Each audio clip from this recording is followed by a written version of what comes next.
বাসন্তী পোলাও। প্রথমে ৩০০ গ্রামের মাপের বাটিতে গোবিন্দভোগ চাল নিয়ে সেটা জলে ২০ মিনিট ভিজিয়ে রাখতে হবে। এরপর জল ঝরিয়ে তাতে হলুদ, আদা বাটা আর ঘি দিয়ে ৩০ মিনিট ম্যারিনেট করে রাখতে হবে।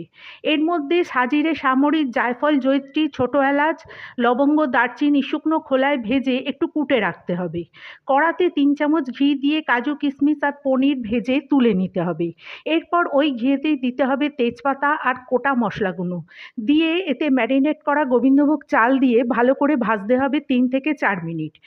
এরপরে ১ বাটি গরম দুধ আর ১ বাটি গরম জল এতে দিয়ে নুন দিয়ে এটা চাপা দিয়ে দিতে হবে। ফুটতে দিতে হবে। সেদ্ধ হয়ে গেলে কাজু, কিশমিশ, পনির দিয়ে আর প্রয়োজন মতো চিনি দিয়ে দমে বসিয়ে রাখতে হবে ২৫ মিনিট। তাহলেই রেডি ঝরঝরে বাসন্তী পোলাও।